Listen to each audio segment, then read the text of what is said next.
Jadi untuk video kali ni aku nak share dekat korang 8 tips yang korang mesti tahu dalam software Adobe Lightroom. Adobe Lightroom ni, atau orang panggil dia Lightroom, software ni adalah untuk edit gambar. Senang cerita, siapa yang biasa buat editing dia akan tahu software Lightroom ni. Terutama sekali wedding photographer, diorang mesti akan guna Adobe Lightroom. Tips yang aku nak share ni, dia sangat berguna pada yang baru nak belajar, baru nak start guna software Lightroom ni. Tapi pada yang dah professional tu, mungkin dia dah tahu atau mungkin juga dia tak tahu lagi. Okay, tip yang pertama, autotune. Apa tu autotune? Okay, autotune korang boleh tengok dekat sini, dekat bahagian develop ni.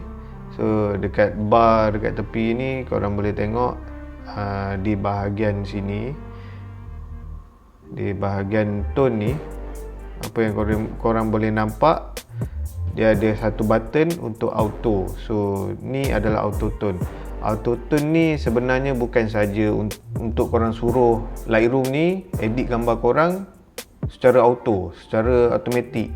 Tak, tapi dia sebenarnya satu permulaan untuk korang start edit gambar ni. Macam contoh korang tak tahu mana aku nak start nak edit gambar ni. So korang just klik autotune.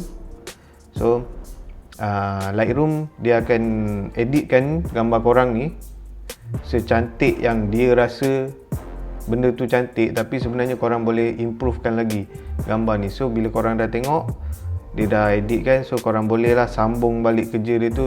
Macam contoh yang aku buat ni, aku akan naikkan sikit kontras, aku tambahkan sikit highlight dia, maybe aku nak tambah sikit black,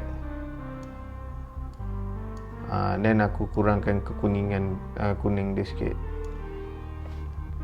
So ni sebenarnya function autotune. So pada siapa yang baru nak start, ataupun korang malas nak fikir macam mana korang nak edit gambar korang ni, korang just nak cepat, korang boleh gunakan autotune ni. So tip yang kedua, grid overlay. Grid overlay ni dia macam guide korang untuk tengok composition gambar tu. So korang boleh tengok dekat sini, dia ada satu petak ni. Dia nama petak ni dia untuk cropping tool. So bila korang masuk cropping tool, ataupun korang just tekan R, shortcut key dia R, and then apa tu grid overlay? Grid overlay yang ni yang ada garisan-garisan ni, dia adalah guideline untuk korang edit gambar korang, untuk compose gambar korang. So kalau yang sekarang ni rule of third, biasa memang orang akan pakai rule of third. Tapi apa yang aku nak tunjuk sekarang ni, korang bukan je boleh pakai yang rule of third, tapi korang tekan je O ni, dia akan berubah-ubah. Nampak? Dia akan berubah-ubah. Okay, yang ni yang X grid, yang ni center grid. So yang ni aku tak ingat apa nama dia. Ni spiral. So kalau spiral ni juga korang boleh tukar-tukar dia punya arah. Korang just hold shift and then tekan O. Tekan lagi, dia akan tukar-tukar arah. So macam ni, let's say aku nak gambar ni follow the spiral punya grid, aku just crop dia. Aku just cuba letakkan kat mana yang aku nak fokus tu, dekat dia punya lingkaran tu, nampak tau. Alright. So kalau kat sini korang boleh tengok mata korang dia akan ikut lah, dia akan follow daripada sini, dia akan pergi ke sini. Alright. So itu grid overlay. Tips yang ketiga, balance ataupun level gambar korang. So contoh dekat sini, kalau korang tengok dengan mata kasar korang, dia dah macam level dah. Maksud level tu dia punya horizontal dia dah nampak macam level, horizontal line dia ni. Tapi once bila korang tekan crop ni untuk rotatekan dia kan, contoh korang rotate kat sini, korang just agak-agak je kan untuk dia level kan. So benda yang lagi senang, tips dia adalah korang tekan dekat angle ni. Korang just klik dekat angle ni. Ni dia ada tulis angle kan, just klik dekat sini, just tarik tarik horizontal line supaya dia betul-betul level. So enter, and dia dah betul-betul level. So untuk tips nombor 4 ni aku memang gunakan dia sebab aku biasa shoot wedding. So dekat wedding tu dia ada macam kerusi wedding tu kan ni, macam ni. Let's say okay, ni kan kerusi wedding ni, kerusi pelamin tu lah. So masa dekat wedding tu dia akan ada kerusi pelamin. Bila pengantin tu duduk dekat kerusi pelamin, aku nak levelkan pelamin tu. Aku tak nak nampak pelamin tu macam sengit ke apa. So aku just guna angle ni untuk balancekan dia, untuk dapatkan horizontal line yang perfect. So aku just tarik dekat kerusi ni, and then aku pergi kat ujung sini. Benda ni kau dah memang confirm dia punya horizontal line dia memang perfect. Tips nombor 4, over or under. Over or under ni bermaksud sama ada gambar korang ni terlampau terang ataupun terlampau gelap. So dalam tips ni korang just tekan huruf J. So bila korang tekan J, gambar korang mungkin akan keluar tumpukan warna merah ataupun warna biru. So kalau tumpukan warna merah macam dalam gambar ni bermaksud bahagian tu terlalu terang. So andai kata kalau aku naikkan lagi exposure dia akan jadi merah tu makin bertambah. Untuk gelap pula, bila kita turunkan exposure dia, tumpukan warna biru akan ada kat gambar ni. So bermaksud dekat bahagian ni terlalu gelap. Untuk tips nombor 5, before and after. Ramai je orang tahu before and after ni nak tekan kat mana, nak tengok kat mana. Tapi aku just nak share shortcut key yang aku gunakan untuk before and after ni, dan aku suka benda tu. Contoh dia, let's say gambar ni. Okay, normally orang nak tengok before and after dia akan klik kat sini. So korang boleh tengok before and after. Klik sini balik, dia jadi yang after lah, yang current, yang korang tengah edit. Tapi benda tu bagi aku dia jadi lambat sikit lah, lambat kerja korang. Korang nak klik sini, korang nak klik sini. Apa yang aku biasa gunakan, aku just tekan backslash ni.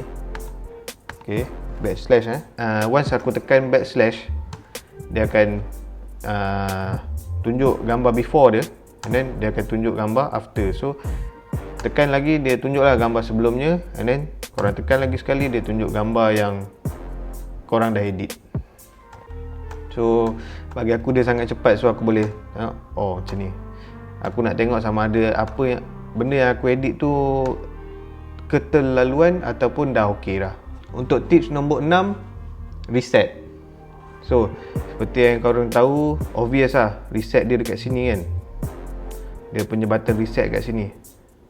So once korang tekan button reset ni, dia akan jadi gambar original dia. Dia akan balik semula pada gambar original. Tapi apa tips yang aku nak bagi tahu dekat sini, aku nak share kat korang. Contoh kalau korang naikkan kontras dia, tapi korang rasa macam tak nice pula kontras dia kan. So korang tak nak kontras ni, korang tarik balik, pergi dekat kosong. So benda ni boleh melambatkan kerja korang, ataupun tengok tak dapat kosong. Jangan dia naik 6 pula lah. So benda ni melambatkan kerja korang lah. Jadi korang boleh double click je dekat effect mana yang korang nak reset benda tu. So dia akan revert balik kepada kosong. Macam aku nak white, exposure, and then aku nak bagi temperature ni, asal dia macam ni. And then tip nombor 7, power of luminance. Itu aku bagi korang gambar ni. Okay, untuk gambar ni, apa yang aku nampak, dia punya awan macam pudar sikit dia punya colour dia. And then dia punya pasir pun macam terlalu putih. Bukan terlalu putih, terlalu terang lah. Jadi apa yang aku buat dekat gambar ni, aku pergi dekat luminance. Luminance dia dekat bawah ni, dekat bahagian, korang boleh jumpa luminance ni, korang boleh cari luminance ni dekat bahagian color kat sini. Okay, macam contoh, aku nak awan ni dia makin naik lagi dia punya color dia. Aku just, sebab dia punya biru ni macam terlalu terang, so dia jadi, so biru tu jadi macam hilang lah sikit color dia. So aku just turunkan color biru ni. Okay, korang nampak tak? Awan tu dia dah naik dah color dia. Okay. Untuk bahagian pasir ni pula aku tak pasti dia colour apa sebenarnya kan, kuning ke, oren ke. Jadi aku just, kalau korang tak pasti colour tu colour apa, korang nampak tak simbol bulat kat sini, korang just klik kat sini, dan korang klik dekat mana korang yang korang nak adjust tu, korang just tarik atas bawah. So mungkin aku akan macam ini, dia nampak macam terang sangat kan, so maybe aku akan turunkan sikit dia punya luminance ni. Alright, so basically kalau gambar-gambar yang style macam ni, bila korang pakai luminance ni, bagi aku korang tak perlu edit banyak lah. Bagi aku korang tak perlu nak edit banyak-banyak sangat lah. Just main kat sini, main dekat saturation hijau ni kot sikit. Okay, so dia dah dia dah nice lah. Jadi tip yang last sekali, nombor 8, blackout. So untuk tips blackout ni fungsi dia untuk hilangkan segala distraction yang ada dekat keliling gambar ni. So benda tu untuk bagi korang lebih fokus pada gambar tu, dan korang boleh tengok sama ada gambar ni ada lagi ke benda yang aku nak kena ubah, ataupun gambar ni dah okey. So basically lights out ataupun blackout ni dia untuk finalizekan gambar korang ni, sama ada gambar ni dah ngam ataupun tak ngam lagi. So korang just tekan L, dia akan gelapkan dekat tepi-tepi gambar ni. So korang just boleh fokus dekat gambar yang korang dah edit tu, dan korang boleh tengok balik sama ada gambar tu dah okey ataupun korang ada kena adjust lagi sikit. Jadi aku harap tips yang aku share ni dapat bantu korang untuk cepatkan lagi kerja korang dan juga pemudahkan lagi kerja korang. Jadi kalau korang ada nak tanya apa-apa atau korang nak aku sharekan lagi tips-tips yang lain, korang boleh komen dekat bawah. So itu saja untuk video kali ni. Kalau korang belum subscribe dan like kalau korang suka. Terima kasih.